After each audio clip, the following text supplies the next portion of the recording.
baconclaviste babimisi mpona biso nyonso bana ya peuple ya Congo, mpona biso bana ya rassemblement mobimba. Président François, vous avez la parole.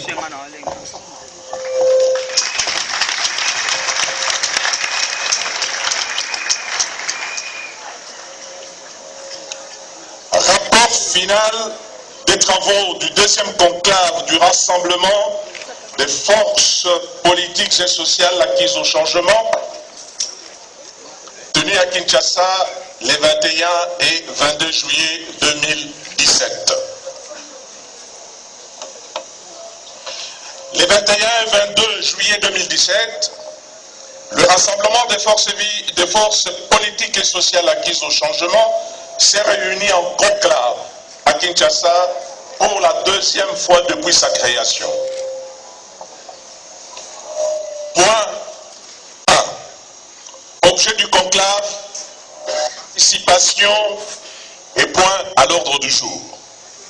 L'objet de ce rendez-vous historique a été, d'une part, d'évaluer le parcours du rassemblement depuis son premier conclave, organisé à Kinshasa Limité le 14 octobre 2016, sous la haute direction de son leader charismatique d'heureuse mémoire, Étienne Tshisekedi Wamulumba, et d'autre part,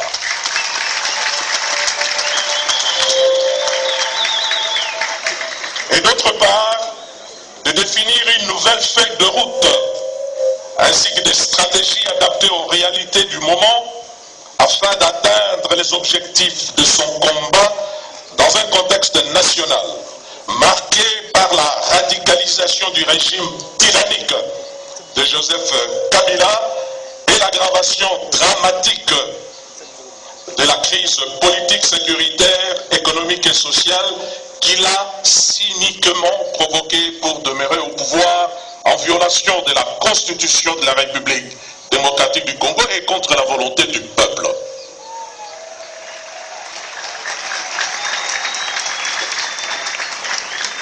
Le deuxième conclave du rassemblement a connu la participation active des délégués de ces 10 composantes. Les noms de ces délégués sont repris sur la liste des participants annexée au présent rapport. Le deuxième conclave du rassemblement a été ouvert par le discours de son président, M. Félix Tshisekedi, qui a adressé le bilan des activités du rassemblement, circonscrit le cadre des travaux et définit les objectifs à poursuivre. Le discours du président du rassemblement a été suivi par des déclarations des chefs des délégations des composantes. Les différentes interventions ci-dessus ont fourni aux participants les matériaux utiles à l'analyse rigoureuse de l'état de la nation et les pistes de solutions à suivre pour sortir le pays de l'impasse politique et lui éviter un chaos généralisé. Les participants en expriment toute leur reconnaissance aux intervenants ainsi qu'à leurs organisations politiques et sociales respectives. Par ailleurs, ils ont rendu un vibrant hommage à Étienne Tshisekedi Wamulumba, père de la démocratie congolaise et combattant modèle de la liberté ainsi que de l'état de droit.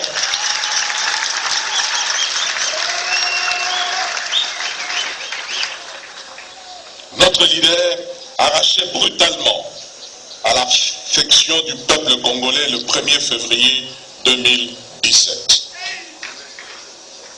Le rassemblement en appelle à la conscience de tous pour que soient organisés sans délai des obsèques nationales à la dimension de ce digne fils du pays et de son œuvre politique.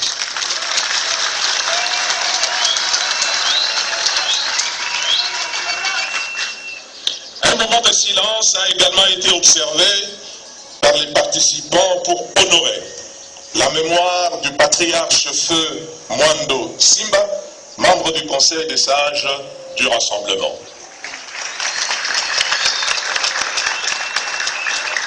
Les participants au deuxième conclave du Rassemblement ont saisi l'occasion offerte par la tenue du deuxième conclave pour engager davantage le peuple congolais à poursuivre sans relâche ni faiblesse le noble combat de Tien Tshisekedi wa Mulumba contre toute forme de dictature et faire triompher les valeurs de démocratie et de progrès social pour lesquelles il a consacré tout son combat politique.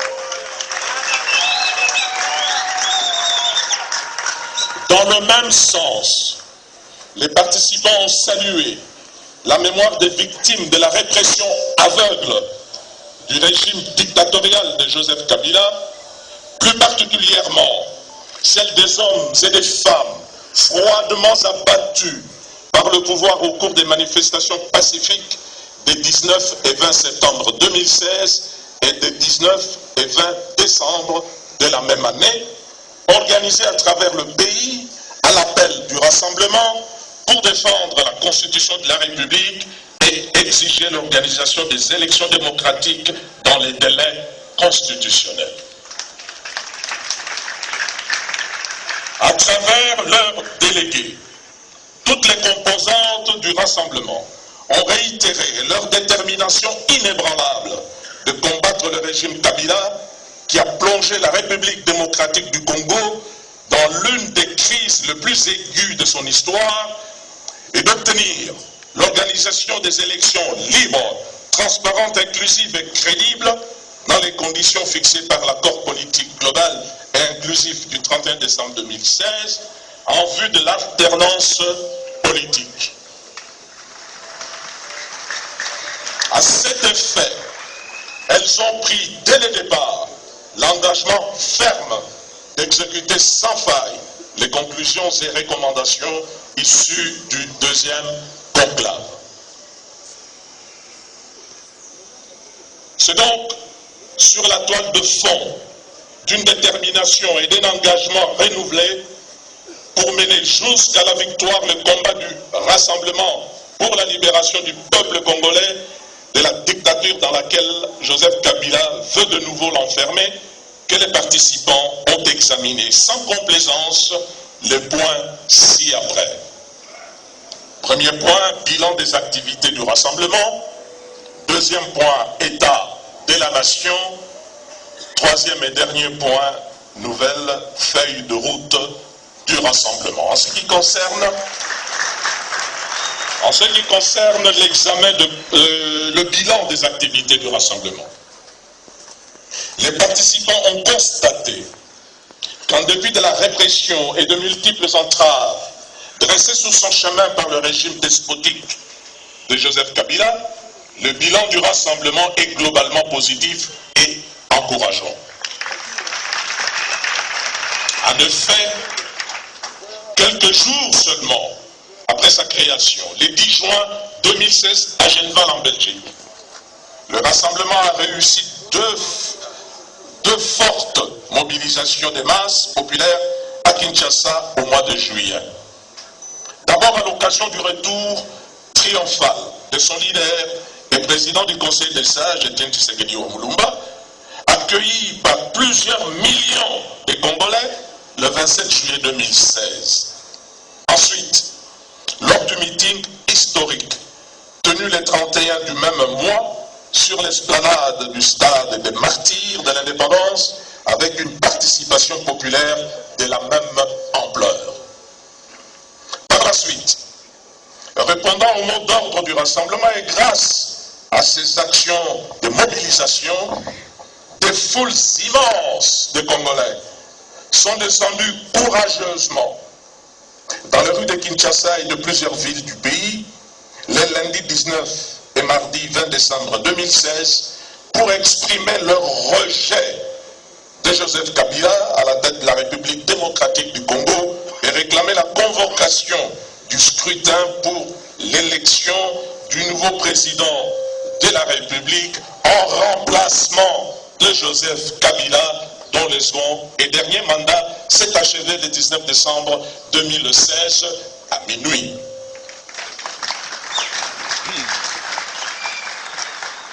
Le peuple congolais se souviendra que ces manifestations pacifiques, autorisées, démocratiques, ont été réprimées dans le sang par le pouvoir en deux endroits.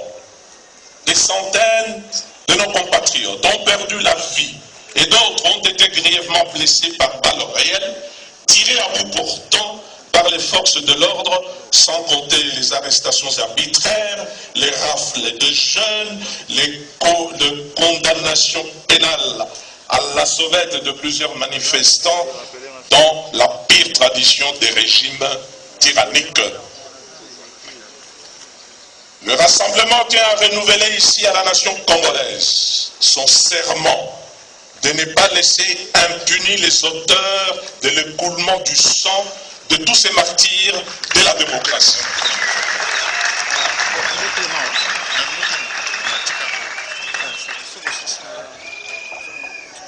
Le rassemblement renouvelle son serment de faire dédommager leurs familles en temps opportun et d'honorer leur mémoire en protégeant, quel qu'en soit le prix, l'ordre politique issu du dialogue intercongolais des 5 Sidi et la constitution du 18 février 2006 qui le porte. C'est dans cette perspective que le rassemblement n'a cessé d'intensifier les pressions internes sur Joseph Kabila et de mener des actions diplomatiques pour le contraindre, ses alliés et lui-même à respecter la Constitution, à libérer le processus électoral et à mettre fin à la dérive dictatoriale.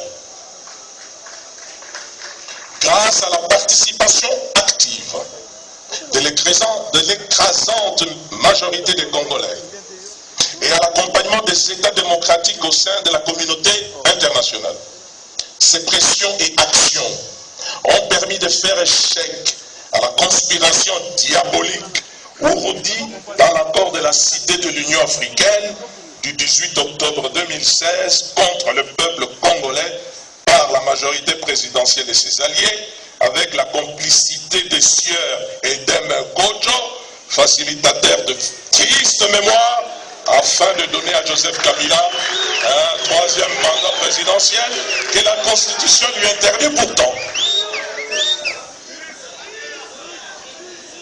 Grâce à la participation active de l'écrasante majorité des Congolais et à l'accompagnement des États démocratiques au sein de la communauté internationale, ces pressions et actions ont permis de faire échec à la conspiration diabolique ourdie dans l'accord de la Cité de l'Union africaine du 18 octobre 2016 contre le peuple congolais par la majorité présidentielle et ses alliés, avec la complicité des sieurs et d'Emel Kodjo, facilitateur de tristes mémoires, afin de donner à Joseph Kabila un 3e mandat présidentiel que la Constitution lui interdit pourtant. Cependant, afin de préserver notre peuple contre un nouveau bain de sang que le pouvoir s'apprêtait à faire couler impitoyablement une fois de plus, et de donner la chance à une sortie pacifique de la crise, le rassemblement, fidèle à sa règle d'or de non-violence, a dû souscrire sans capitulation ni compromission à la tenue d'un dialogue politique véritablement inclusif sous la garantie de la communauté internationale et l'a imposé à Joseph Kabila et à ses alliés. Tel est le sens profond de la démarche du rassemblement en s'impliquant sans complaisance et en toute lucidité dans les négociations politiques au centre interdiocésain de Kinshasa. Ces négociations ont abouti sous la médiation de la conférence épiscopale nationale du Congo 5 ans à la signature le 31 décembre 2016 de l'accord politique global et inclusif du centre interdiocésain de Kinshasa, dit accord de la Saint-Sylvestre, par la majorité présidentielle et alliée d'une part et par le rassemblement et le Front pour le respect de la Constitution d'autre part. C'est ici les lieux pour le rassemblement de rappeler que l'accord du 31 décembre 2016 est un dispositif juridique et institutionnel cohérent et indivisible laborieusement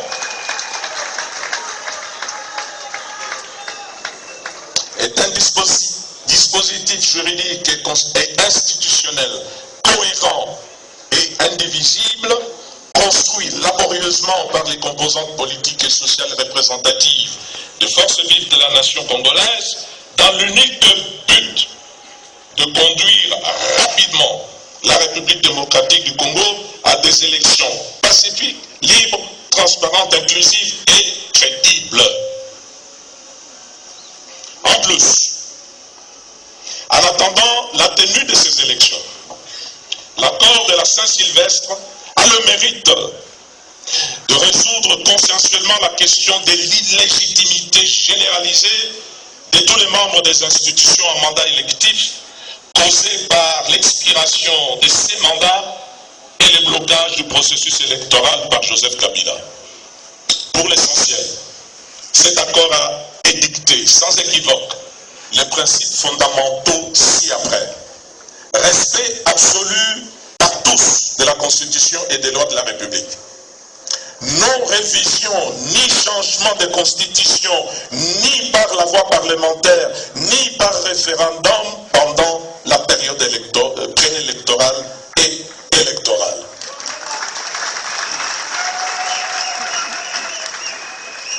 Tenue des élections présidentielles, législatives et provinciales au plus tard le 31 décembre 2017. Application par le gouvernement des mesures de décrispation politique, notamment de toutes les entraves dressées par le pouvoir contre l'exercice des droits humains et des libertés fondamentales, l'arrêt des procédures judiciaires à motivation politique, la libération des détenus politiques et d'opinion, la libération des activités politiques pour tous les partis et candidats, la fin du dédoublement des partis politiques de l'opposition, la libération des médias publics et privés à travers l'ensemble du territoire national. Audit de la CENI et renforcement de son indépendance, de son impartialité et de ses capacités. Mise en place d'une institution d'appui à la démocratie sur pied de l'article 222 de la Constitution, afin d'assurer le suivi aussi bien de l'accord que du processus électoral, le Conseil national de suivi de l'accord et du processus électoral, le CNSA. Maintien en fonction de Joseph Kabila à la présidence de la République et des membres des assemblées délibérantes nationales et provinciales pendant la période électorale, préélectorale et électorale. En contrepartie et en guise des garanties de mise en œuvre de l'accord, ainsi que de bonne fin du processus électoral, présentation du Premier ministre de la Transition par le Rassemblement et direction de la CNSA par le président du Conseil des sages du Rassemblement.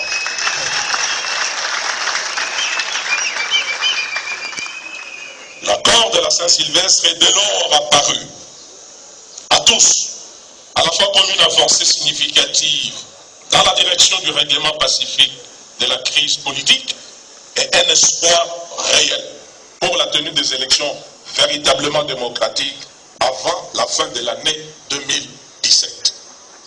C'est pourquoi l'ensemble du peuple congolais l'a approuvé et la communauté internationale l'a soutenu, en particulier les Nations Unies, à travers la résolution 2348 du Conseil de sécurité adoptée à l'unanimité de ses membres, l'Union africaine, la CIRGL, la SADC, l'Union européenne, les États-Unis, par leur prise de positions officielles respectives. L'accord politique global inclusif du 31 décembre 2016 est incontestablement un acquis essentiel de la lutte du rassemblement pour la tenue en République démocratique du Congo des élections conformes à la Constitution et aux standards internationaux en la matière. En dépit du combat d'arrière-garde de Joseph Kabila, et de ses alliés qui bloquent sa mise en œuvre. Cet accord demeure la seule voie consensuelle et acceptable pour organiser les élections présidentielles, législatives et provinciales d'ici au plus tard le 31 décembre 2017, dans des conditions minimales non seulement de transparence et de liberté, mais aussi de chances égales pour tous les candidats. Subsidiairement, pour le rassemblement, l'accord de la Saint-Sylvestre est aussi une des pièces précieuses de l'important héritage politique légué au peuple congolais par le président Étienne Tshisekedi Wamulumba.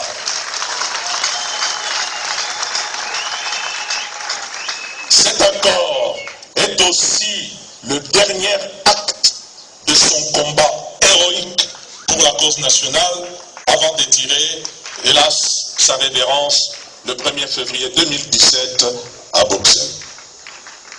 Au risque de cracher sur la mémoire de son initiateur, le rassemblement ne peut en aucun cas cautionner le détricotage de cet accord.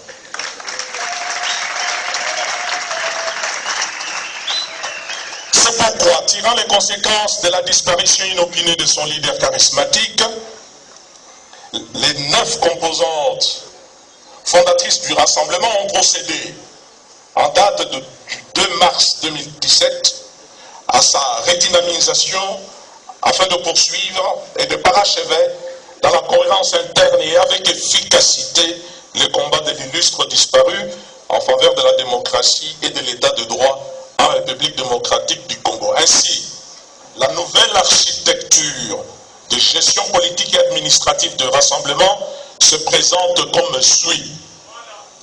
Le président, oui bien, comment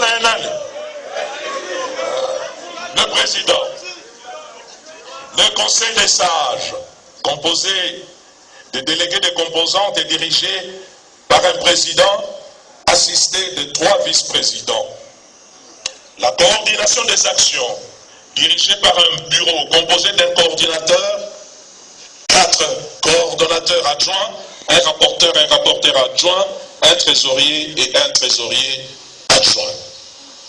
Le règlement intérieur du rassemblement a été adopté par le Conseil des sages à la faveur de cette redynamisation.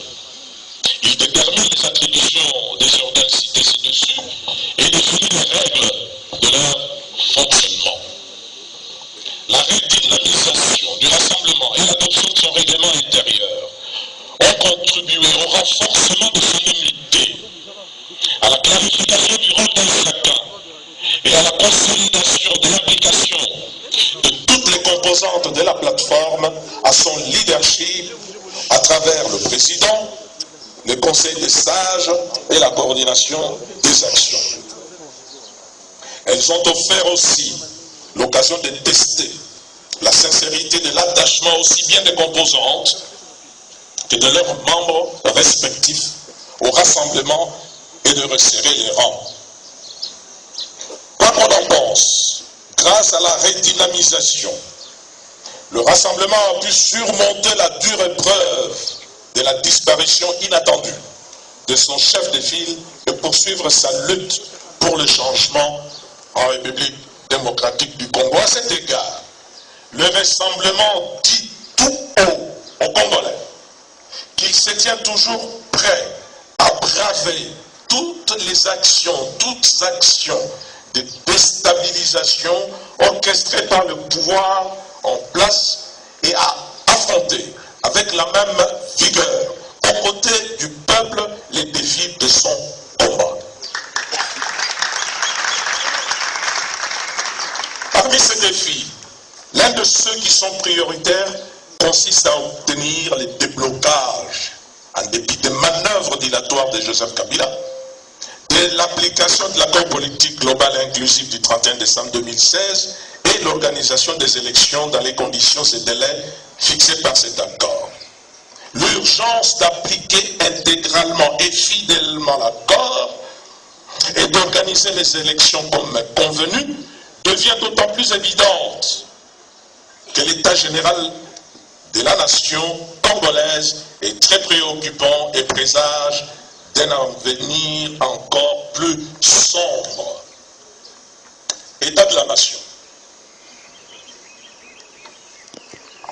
Concernant l'état de la nation congolaise, les participants au deuxième conclave du rassemblement des forces politiques et sociales acquises au changement ont été unanimes pour constater avec les autres compatriotes de la République démocratique du Congo que notre pays va très mal sur tous les plans politiques, sécuritaires, économiques et sociaux. Le pays est au bord de l'implosion. Sur le plan politique, la tension est vive.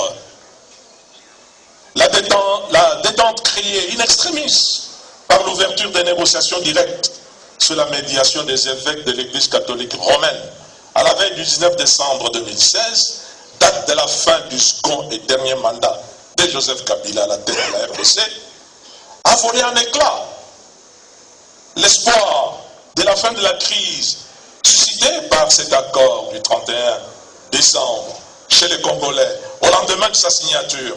C'est envolé, c'est volatilisé.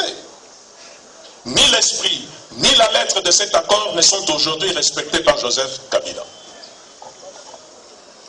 En effet, après avoir nommé un premier ministre de son choix à la place de celui présenté par le Rassemblement, comme l'exige l'accord, Joseph Kabila a fait signer le 27 avril 2017 un arrangement particulier inachevé et falsifié à sa famille politique et à ses alliés.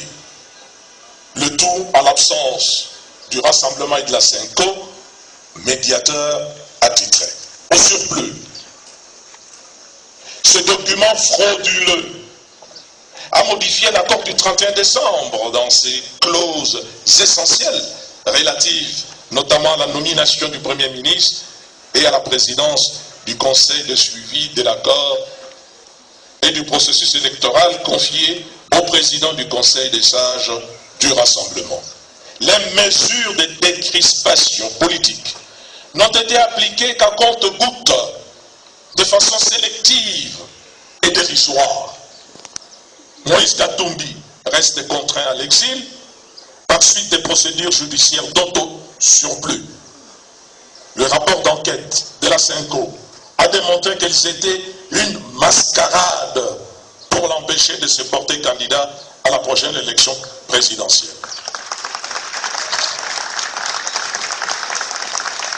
Diomi Dongala, Jean-Claude Mouyambo, Franck Diongo, Sephora Bidouaya, Saha Sita, Jean-Baptiste Kassekwa, Huit Moulongo et j'en passe, croupissent toujours injustement en prison.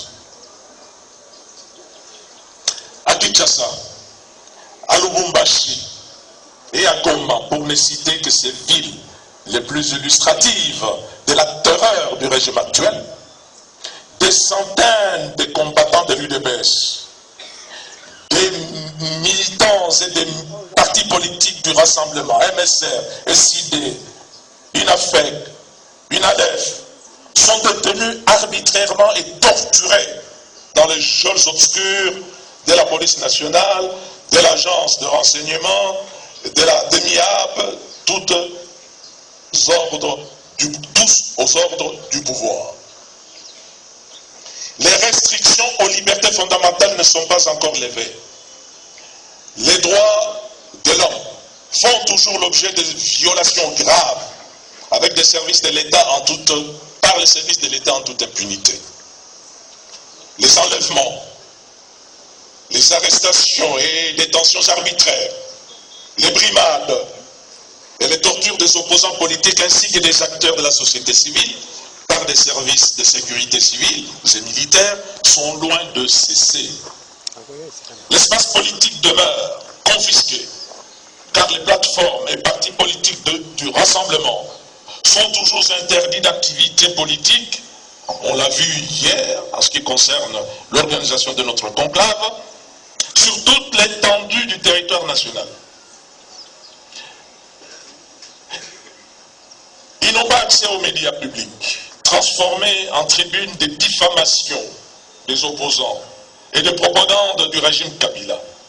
Les médias proches du rassemblement restent fermés. Pour tout dire, la décrispation politique prescrite par l'accord du 31 décembre 2016 est rangée par Joseph Kabila dans le placard de tant d'autres engagements pris mais jamais honorés. Aussi, le rassemblement exige 1. L'abandon des poursuites contre Moïse Katumbi, comme l'ont demandé la CENCO et le comité du Haut Commissariat des droits de l'homme et des Nations Unies. 2. La libération immédiate de Jean-Claude Mouyambo, Eugène Diomi Dongala, Franck Diongo, Sephora Bidoya, Sa Sita, Jean-Baptiste Kassekwa, Wit Moulongo, de tous les combattants et militants de l'UDPS et des partis politiques membres du Rassemblement, ainsi que des acteurs de la société civile détenus par les services de sécurité et la police nationale. Le Rassemblement exige la fin du dédoublement des partis politiques de l'opposition. Le Rassemblement exige la libération totale et sans délai de l'espace politique et médiatique. Concernant les élections, les participants au deuxième conclave du Rassemblement ont observé que le processus électoral est toujours mis à mal par la seule volonté de Joseph Kabila qui, après avoir dévoyé l'accord de la Saint-Sylvestre, prévoyant des mécanismes de contrôle et de suivi, Joseph Kabila dicte la ligne de conduite aux dirigeants de la Commission électorale nationale indépendante CENI et en particulier, c'est sur ces instructions que fonctionne M. Corneille Nangaa.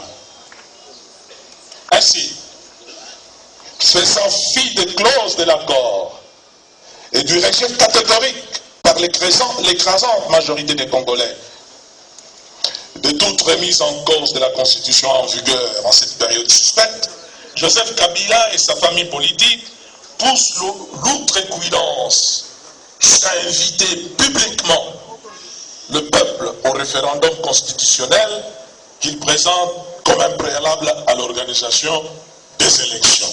En outre, les déclarations de Joseph Kabila au journal allemand Der Spiegel et à Lubumbashi devant certaines notabilités de la place ne laissent planer aucun doute, non seulement sur son rejet de l'accord,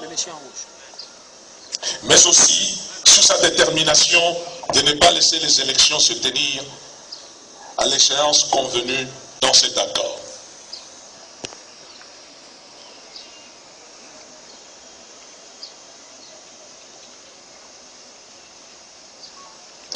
À cet égard, l'annonce de l'impossibilité de tenir une quelconque élection au courant de cette année finie, fait à Paris, la déclaration faite à Paris, au début de ce mois de juillet 2017, avec beaucoup de suffisance par Corneille Nangaa, en parfaite intelligence avec son mentor Joseph Kabila, a levé tout équivoque quant au renvoi s'inédié des élections présidentielles, législatives et provinciales.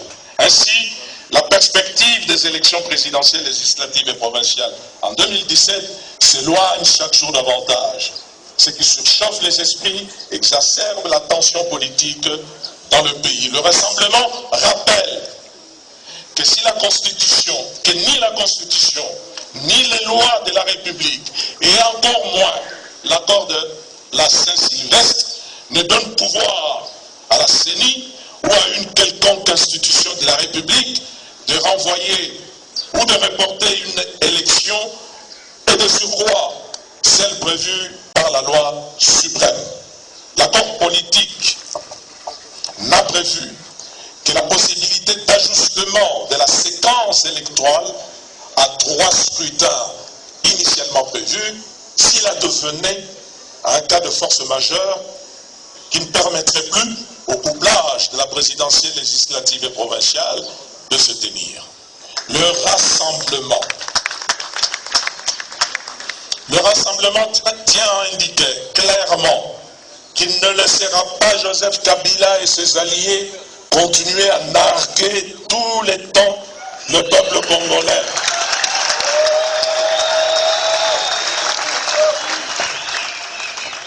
Le rassemblement tient à indiquer qu'il ne laissera pas Joseph Kabila et ses alliés pratiquer leur stratégie machiavélique de destruction de la République.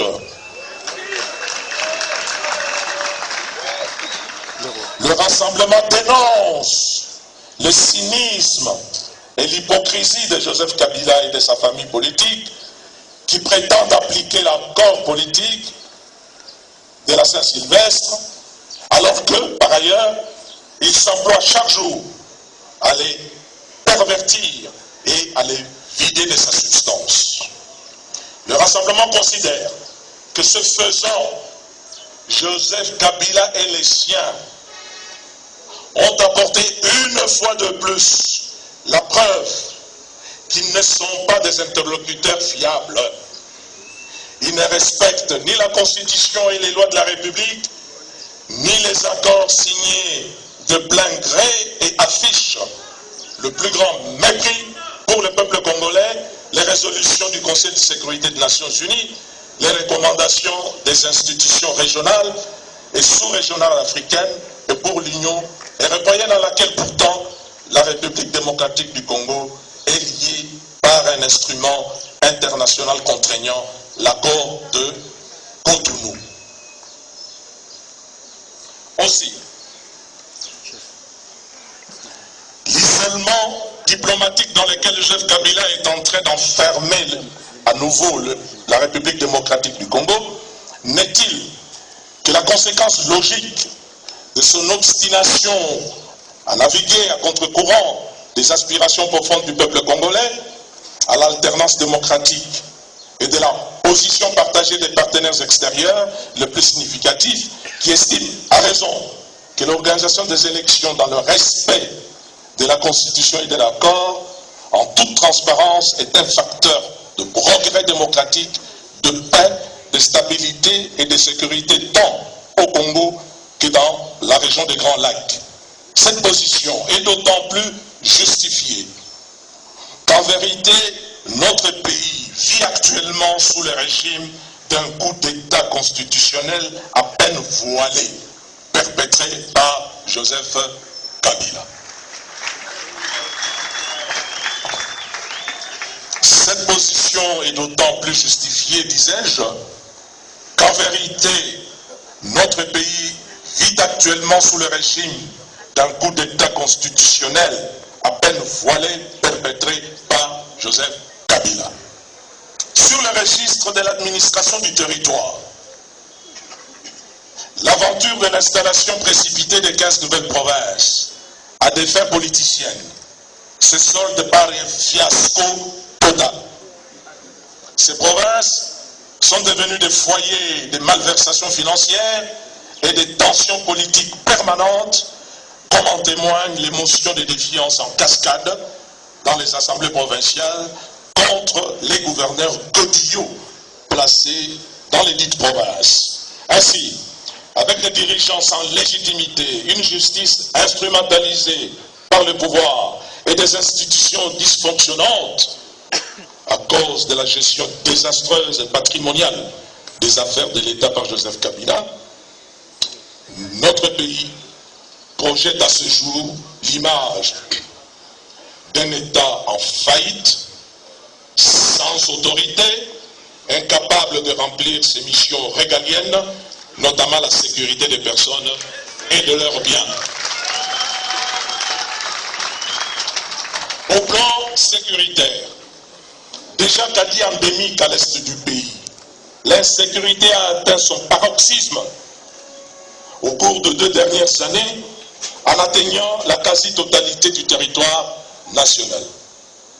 En effet, au Nord Kivu, alors que les populations de Beni et de Lubero n'ont pas encore fini de pleurer les victimes des massacres cyniques de nos concitoyens prêtés aux rebelles de l'ADF NALU et de la LRA par le pouvoir, alors que les plaies ouvertes par le passage du M23 des tristes mémoires sont encore béantes, d'autres groupes armés et rébellions aux contours flous affrontent les forces armées congolaises, les FARDC, dans des violents combats à Beni et à Uvira. Le gouverneur du Nord Kivu lui-même y voit d'ailleurs un signe annonciateur d'une énième guerre civile ou d'agression aux gestations dans sa province. À Bunia, les conflits intercommunautaires et Malendo s'est rallumé et se cendre pour des raisons encore non élucidées. Le rassemblement salue le courage et la détermination de nos vaillants militaires qui, en dépit des conditions de travail très difficiles, n'ont cessé au cours de 2 dernières décennies d'exposer leur vie, particulièrement à l'Est, pour sécuriser notre peuple, assurer l'intégrité du territoire national face à l'ennemi.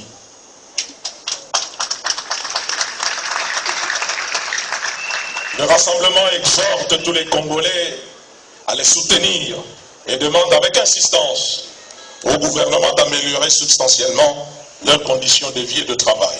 Le rassemblement dénonce et condamne l'irresponsabilité du régime Kabila et son incurie quasi congénitale pour éradiquer le cycle infernal de violences répétées à l'est de la République démocratique du Congo, identifier les vrais auteurs et les punir. Les participants au 2e conclave du rassemblement ont exprimé leur révolte du fait que le pouvoir adopte le même comportement au centre du pays où, depuis plus de 9 mois, sévissent au quotidien dans les provinces du Kasaï, Kasaï central, Kasaï oriental et Lomami, des atrocités, des actes de barbarie innommables par des massacres à grande échelle des populations civiles. À Kinshasa, dans le Tanganyika, au Congo central, comme dans toutes les autres provinces affectées par les conflits, les confrontations entre communautés sont instrumentalisées et rallumées par les acteurs politiques bien connus du pouvoir, mais face auxquels l'État entretient une totale complaisance. L'Église catholique, les ONG, les droits de l'homme, les élus locaux ont dénombré dans les provinces précitées plus de 3000 victimes, parmi lesquelles des chefs coutumiers, des femmes, des enfants et 2 experts des Nations Unies mandatés pour enquêter sur les violations massives des droits de l'homme dans l'espace kassaïen où à ce jour 83 fosses communes documentées par les Nations Unies ont été découvertes. Des villages entiers ont été rasés et plus d'1 million de Kassaïens ont été forcés à fuir dans la brousse et se réfugier dans les provinces voisines de l'espace kassaïen jusqu'en Angola dans des conditions inhumaines. Ils y vivent l'expédient dans un état de quasi-dénouement.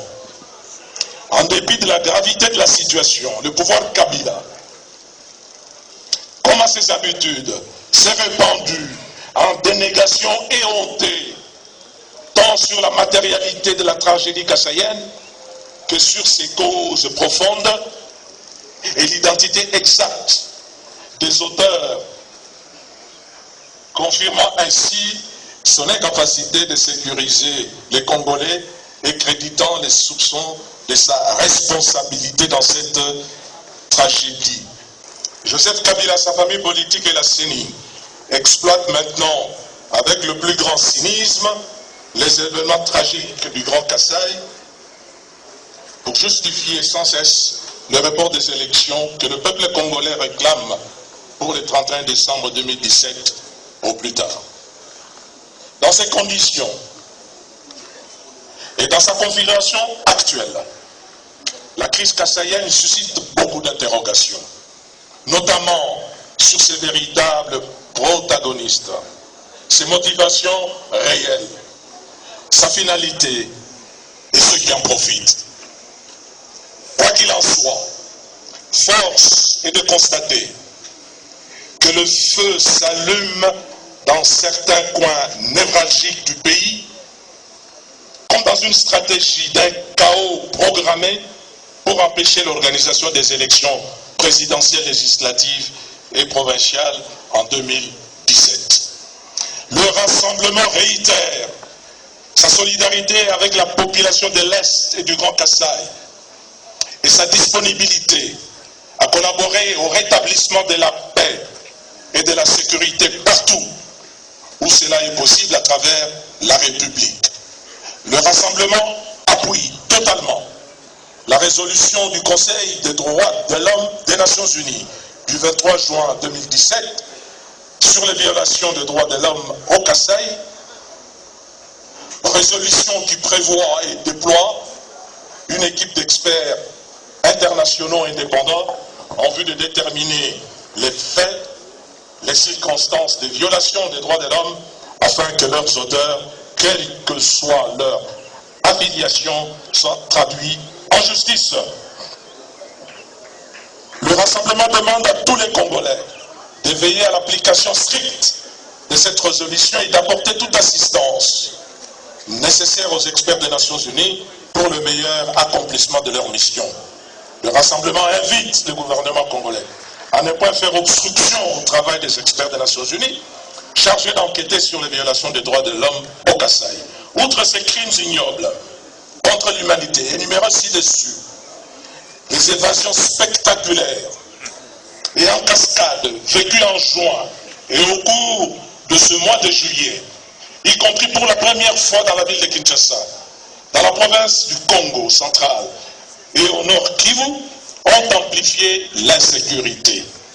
Elles ont en outre confirmé l'absence de l'autorité de l'État remis en service des criminels de grand chemin. À moins que cela ne soit qu'une manœuvre machiavélique que Joseph Kabila entretient pour justifier à terme l'instauration d'un état d'urgence dans le pays qui lui permettrait de continuer à bloquer l'organisation des élections. En réalité, sous le règne de Joseph Kabila, la République démocratique du Congo s'est transformée en une jungle où règne l'anarchie et la loi d'une minorité au pouvoir qui s'accapare de tout au détriment du plus grand nombre, et tout cela en toute impunité.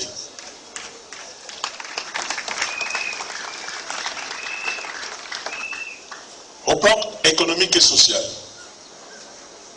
Sur le plan économique et social, les participants au deuxième conclave du rassemblement des forces vives, des forces politiques et sociales, ont déploré ce qui suit. 1.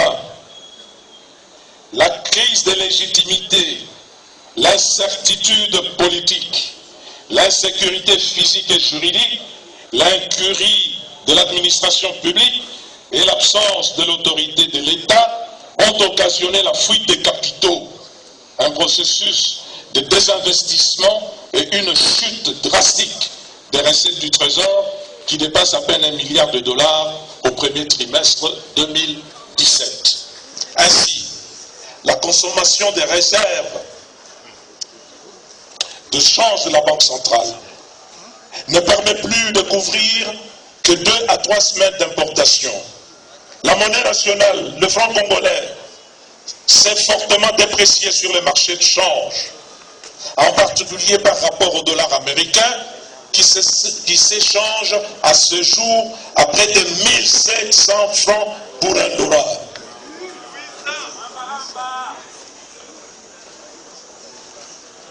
Soit une dépréciation comparée à l'année passée de plus de 65%. Selon le FMI, Sans appui budgétaire extérieur conséquent, en décembre de cette année, un dollar américain s'achèterait à 2000 francs congolais, soit une dépréciation de 100% par rapport à octobre 2016. Le taux de croissance annuel de l'économie nationale, qui était à 7% en décembre, n'atteindra que 4% à la fin de l'année en cours, selon les prévisions les plus optimistes. Les prix des denrées alimentaires, du carburant, ont augmenté d'environ 25%. La loi de finances pour l'exercice 2017, promulguée récemment, fixe le budget à moins de 5 milliards. Là aussi, une baisse d'environ 50% comparée au précédent budget. Sous l'effet combiné de la contradiction des ressources de l'État et de la dépression monétaire et de l'inflation, non seulement les salaires des agences et des fonctionnaires de l'État sont devenus plus qu'insignifiants. En janvier 2017, les arriérés s'accumulent depuis et de plus en plus dans l'ensemble de ces secteurs publics et parapublics. L'abrément des infrastructures de base, hydrauliques, énergétiques, routières, sanitaires et scolaires s'est accentué.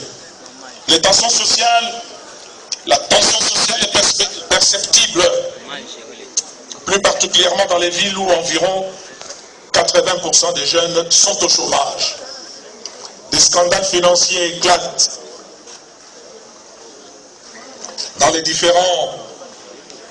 dans l'indifférence totale du parquet général de la République, du Parlement et des organes de contrôle de gestion des deniers publics.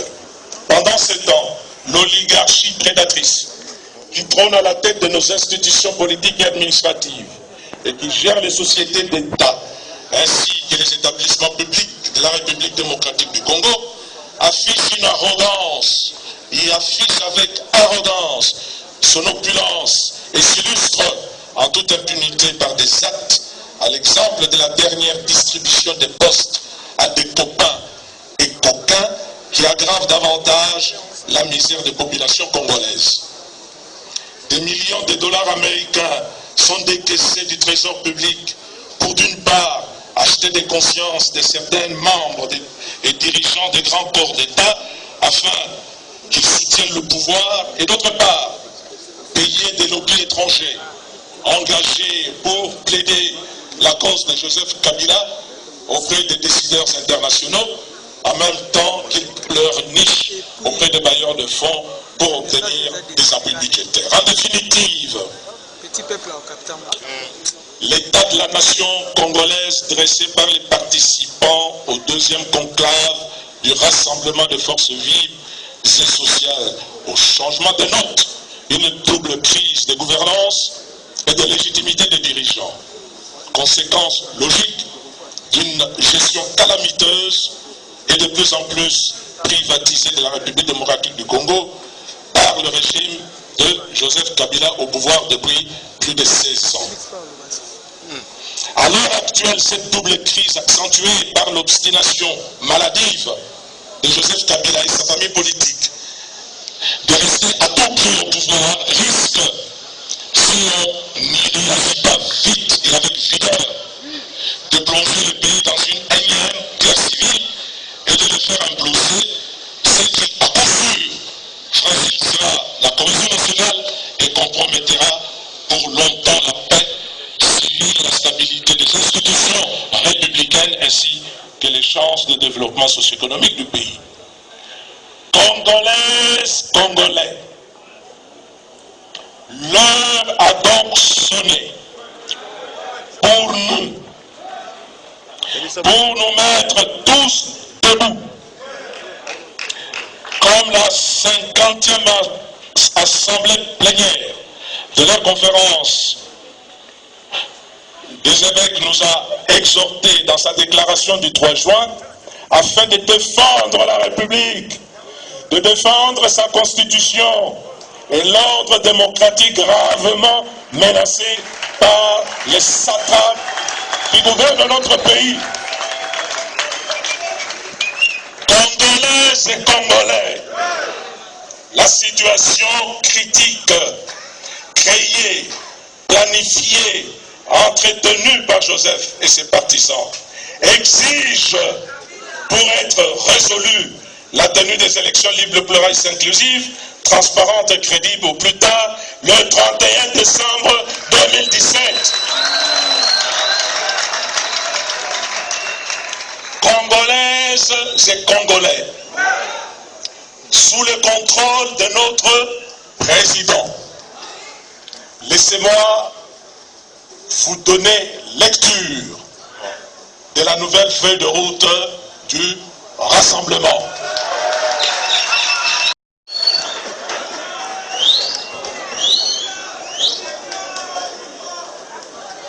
Premier point, j'allais presque dire à Linga Tolubiboy.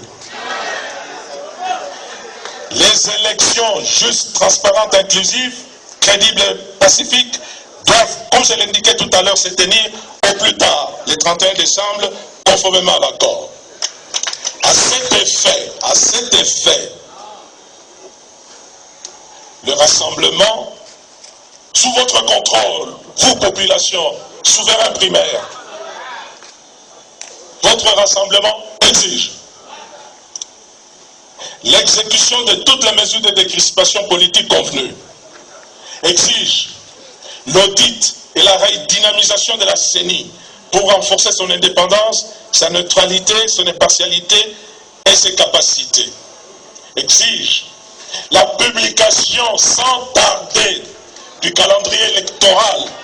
Ce calendrier électoral doit tenir compte de la date butoir du 31 décembre 2017 pour les scrutins présidentiels, législatifs et provinciaux, étant entendu qu'à ces élections-là, Joseph Kabila n'est pas partant.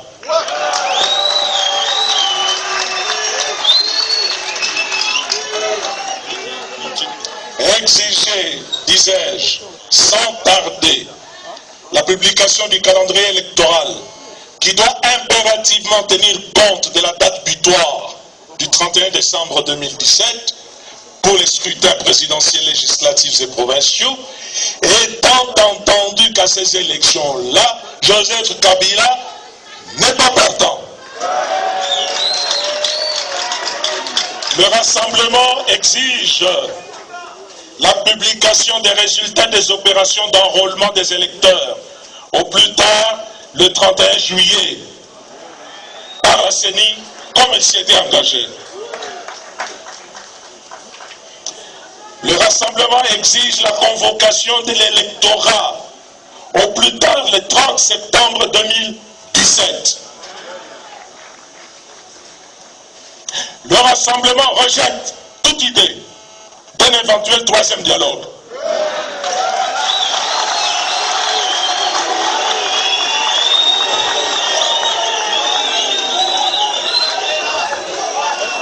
Le rassemblement rejette toute idée d'un éventuel troisième dialogue, idée véhiculée par Joseph Kabila et sa famille politique.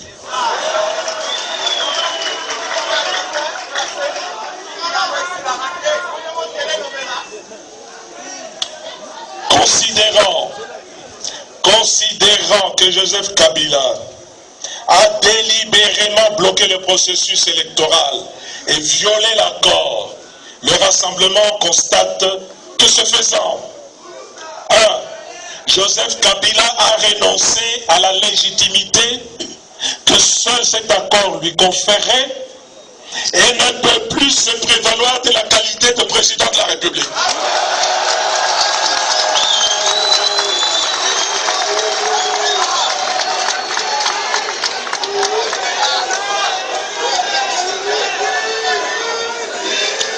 Le rassemblement constate que par ses manœuvres,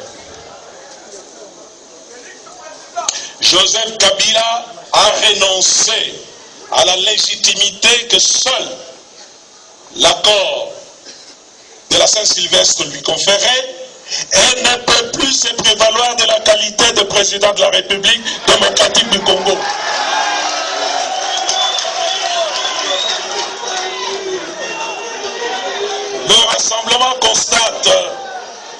Joseph Kabila n'est pas un interlocuteur crédible. Le rassemblement constate qu'il n'est plus possible d'organiser des élections avec Joseph Kabila à la tête du pays.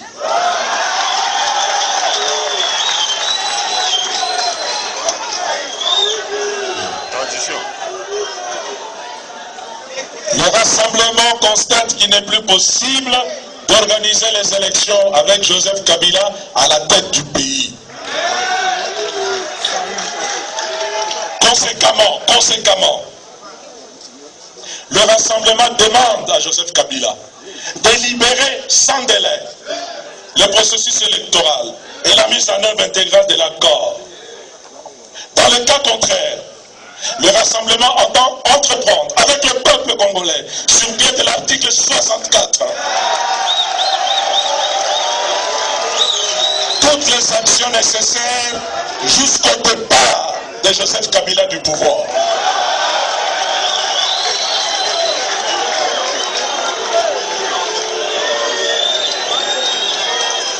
Le rassemblement demande à Joseph Kabila de libérer sans délai le processus électoral et la mise en œuvre intégrale de l'accord. Dans le cas contraire, le rassemblement entend entreprendre avec le peuple congolais, sur pied de l'article 64 de la Constitution, toutes les actions nécessaires jusqu'au départ de Joseph Kabila du pouvoir.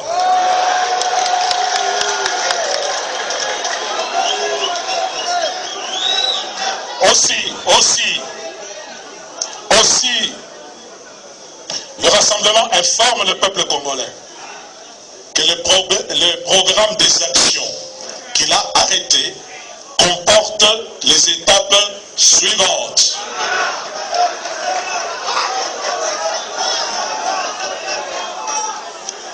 Première étape qui commence dès la clôture de ce conclave.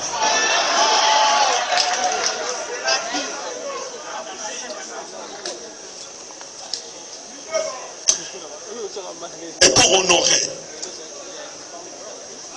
notre, j'allais presque dire timonier, notre grand leader, pris en otage, dont la dépouille est aujourd'hui prise en otage par Joseph Kabila à des fins mesquines, dès la clôture de ce conclave.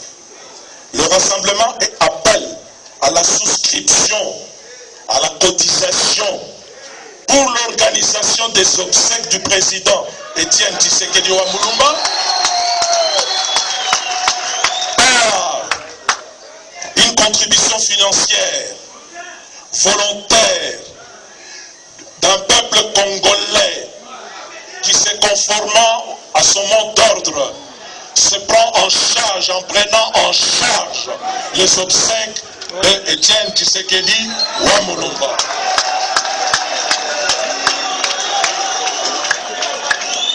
Cette contribution volontaire financière sera à déposer auprès de Monseigneur Gérard Moulumba, que vous connaissez.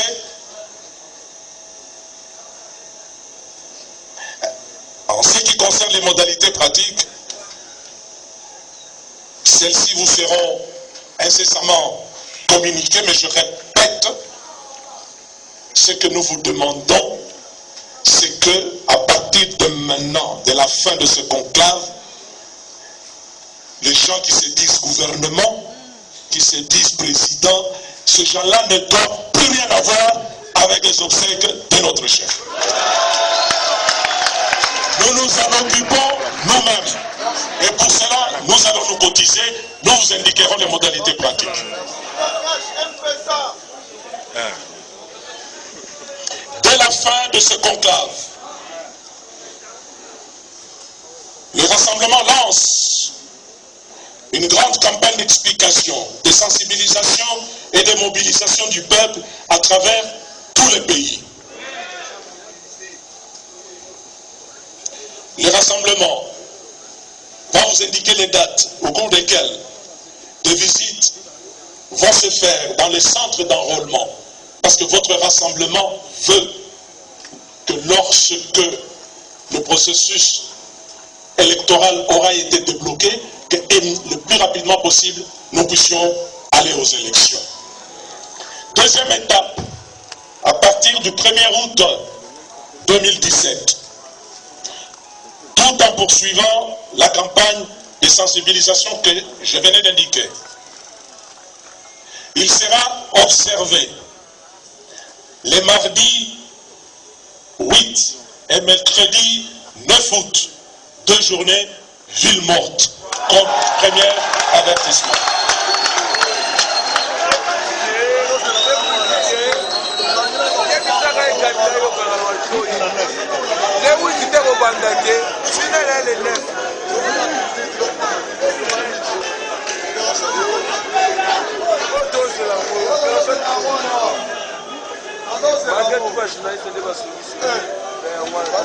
Votre rassemblement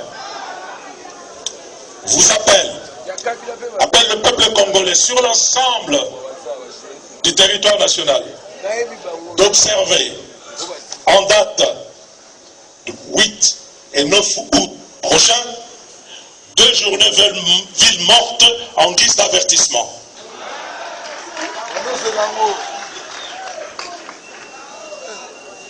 Le rassemblement va organiser des meetings populaires le dimanche 20 août 2017 dans tous les chefs-lieux et autres grandes villes de la République, ainsi que dans les 4 districts de la ville de Kinshasa.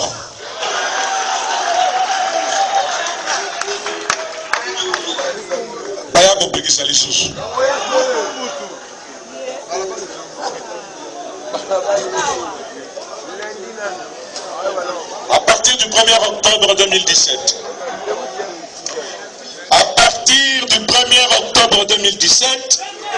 à défaut pour la CENI de convoquer le corps électoral pour les scrutins électoraux prévus au 31 décembre 2017 au plus tard, les actions suivantes sont prévues et seront d'application jusqu'au départ de Joseph Kabila du pouvoir, jusqu'au départ de Joseph Kabila et du bureau de la CENI.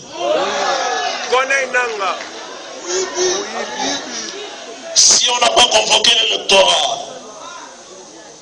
à partir du 1er octobre donc, le rassemblement appelle le peuple congolais de ne plus reconnaître Joseph Kabila comme président de la République.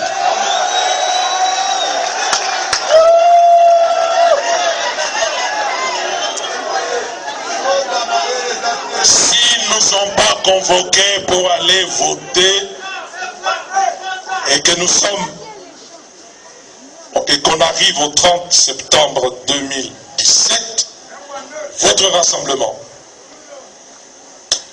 dans ces conditions-là, vous appelle à partir du 1er octobre de ne plus reconnaître Joseph Kabila comme président de la République et nous demandons à la communauté internationale d'en faire autant.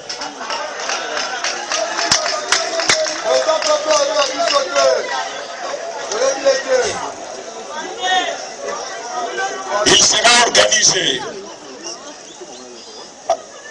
au cours du mois d'octobre des sittings, et en particulier un sitting devant le bureau de la CENI, sur toute l'étendue de la République, pour exiger le départ de Corneille Nangaa et de son bureau.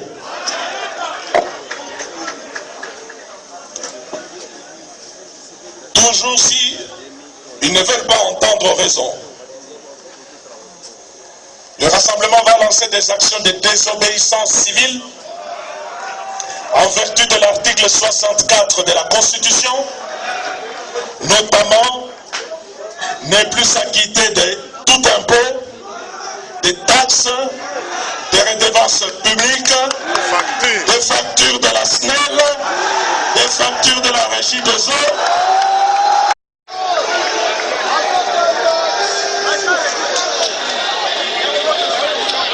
Si malgré les avertissements du peuple, il n'entendent pas raison. Le rassemblement va lancer des actions de désobéissance civile en vertu de l'article 64 de la Constitution, notamment ne plus s'acquitter de tout impôt, taxes, redevances publiques, facture de la SNAL, facture de la régie des eaux, et subséquemment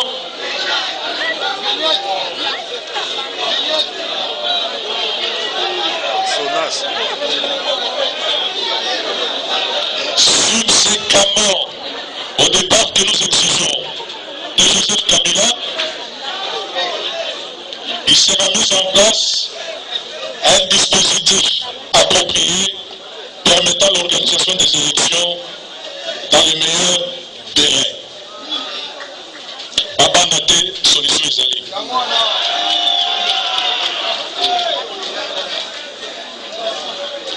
Le rassemblement lance un appel à toutes les forces vives de la nation, partis politiques, associations de la société civile, non seulement de se mobiliser pour participer activement aux actions de libération ci-dessus, mais aussi à prendre de façon continue toutes les initiatives d'action pacifique sur l'ensemble du territoire national en vue de faire respecter absolument la Constitution de la République, que soient organisées des élections transparentes, inclusives et crédibles au plus tard le 31 décembre 2017 dans les conditions prévues par l'accord, et surtout de faire échec à la restauration de la dictature et pour pouvoir obtenir l'alternance politique tant désirée par notre peuple. Dans cet ordre d'idées, le rassemblement appuie l'appel aux manifestations publiques du 31 juillet lancé par la Lucha, les grèves organisées par le syndicat national des médecins et le syndicat des fonctionnaires de l'État. Le rassemblement lance un appel aux partenaires extérieurs bi- et multilatéraux, chacun pour ce qui les concerne, pour appuyer la réalisation des conditions et du cadre électoral ci-dessus. Consolider le processus électoral par le renforcement du dispositif de la MONUSCO et le déploiement le plus large possible de ces troupes à travers le pays afin de sécuriser aussi bien les opérations électorales que les candidats aux côtés de la police nationale. Assurer l'implication plus formelle et contraignante des Nations Unies et de l'OIF dans le suivi du processus électoral selon leurs propres mécanismes et sur base de leurs expériences respectives antérieures. Débloquer effectivement les fonds promis, notamment dans le cadre du passé, qui est l'assistance au renforcement des capacités des observateurs électoraux des organisations crédibles de la société civile et à leur déploiement en nombre suffisant à travers les territoires nationaux. Le rassemblement remercie les partenaires extérieurs de la République démocratique du Congo pour leur accompagnement des efforts des Congolais en vue de construire une véritable démocratie et un état de droit dans leur pays. Mbogo et Abango, gage de la paix civile, de la stabilité et des progrès durables dont a besoin toute nation pour se développer. Enfin, le rassemblement exhorte cette communauté internationale à poursuivre cet accompagnement et soutien et à continuer, comme l'ont fait l'Union européenne et les États-Unis, à appliquer les sanctions ciblées. Les actions ciblées sur tout celui en effet qui sera coupable du blocage et pourquoi pas, à commencer par le premier d'entre eux.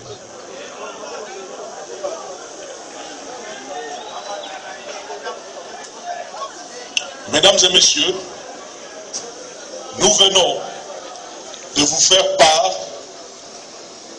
du rapport des travaux du deuxième conclave de votre rassemblement et surtout nous venons de vous faire part de la feuille de route, c'est-à-dire de l'ensemble des actions qui sont absolument indispensables pour obtenir le débat de M.